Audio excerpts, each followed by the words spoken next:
Thank you, Danny, for hosting this and putting this together. Thank you all for coming. I hope the rest of the 158 people do show up. Can I just quickly, how many people here, or is anybody here from Palestine, or as some people call it, Israel? Anybody from there? One person. Anybody here visited the country? Few.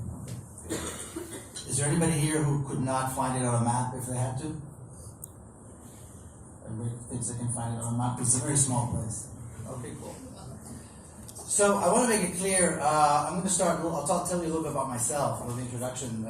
Did a little bit of that. This is not a dialogue. There's not going to be a dialogue here. You're going to be presented with two very different and entirely different points of view. At the end of which, hopefully, you'll be able to come down on one side or the other. There's no room for dialogue, and I'll explain why in a little bit on this issue. My own story is, as you heard, I grew up in a very, very patriotic Israeli household. I had in my family a president of the State of Israel, a signer of the Declaration of Independence of the State of Israel, and a father who was a general.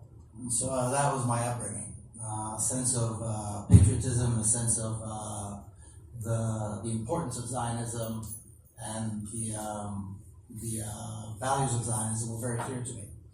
And then at a certain point in my life, there was a break, and big changes usually happen when there is a tragic break. Please, Dr. Karmi, please. If you don't know Dr. Karmi, thank you for coming.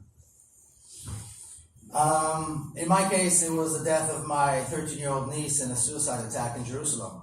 And that forced me into a journey into Palestine.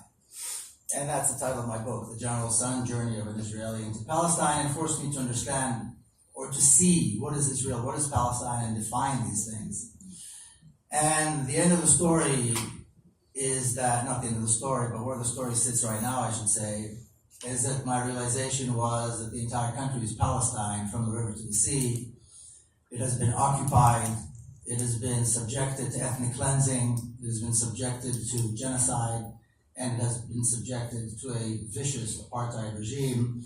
And my whole family has had a role in that, including myself. I served in the IDF, something I regret, and I have no excuse and no way to justify.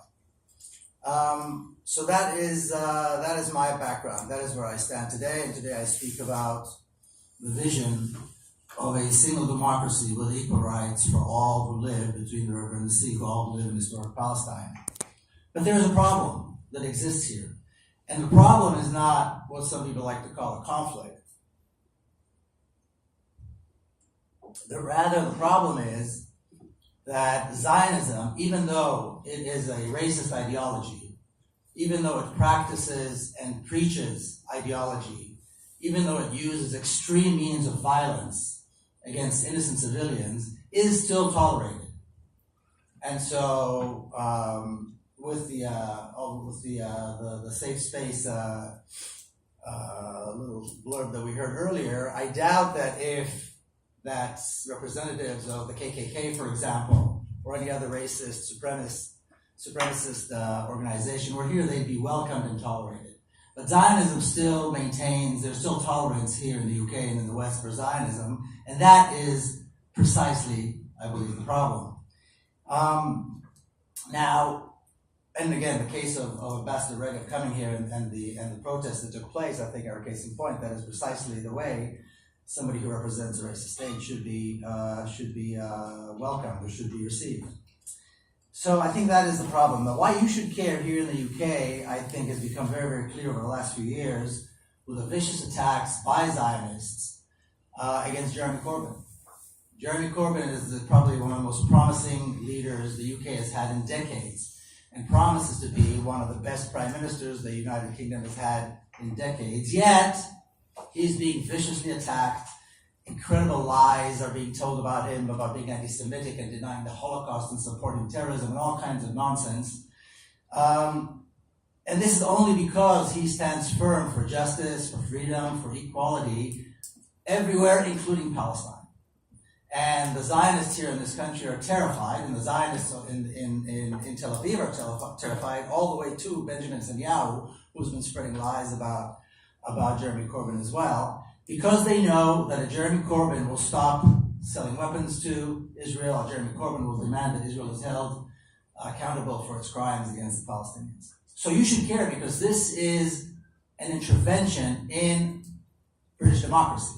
This is a severe, not quite violent, but a severe and perhaps even unprecedented interference in the democracy here in the UK. Thankfully, most Brits do not care about this nonsense, do not pay attention to these lies, and they don't stick, and Corbyn is doing quite well in the polls. And hopefully he will be Prime Minister very, very soon. I don't believe I said anything funny. I think leaving here today, the vision is that, or the vision that you should carry with you as you leave tonight, is that there are two opposing, unbridgeable ideas here. One that is based on racism, intolerance, and violence, which is basically what the Zionists and all the Friends of Israel groups are promoting. And one is a vision that wants to bring about justice, freedom, and equality, which, by the way, are the three aims, the three demands of the BDS call, the call for boycott, divestment, and sanctions. And the question boils down to not only politics or religion, but it boils down to your own values. What are your values? Do your values tolerate racism and violence, or do your own values believe in justice and equality and in freedom for all people? And then what kind of legacy do you want to leave for your children and grandchildren? Because all of us are going to be judged on this issue. Just like people were judged on where they stood on apartheid. Just like people were judged on where they stood on civil rights and other important issues. People are going to be judged on this. And when the question comes up, where did you stand on the issue of Palestine? Nobody's going to be, in the end of this, going to say or want to say or be proud to say, oh yes, of course, I stood with the racism. I stood with Israel. I stood with the violence against the Palestinians. And so the people that do are either going to lie or hide in shame. But where are you going to stand? And what do you want to tell your grandchildren? Would you rather say, I stood with Mandela? Or would you rather be like the people who are today hiding in shame because they stood against Mandela? And this is really your choice. So thank you very much. Thank you very much for that. Thank you.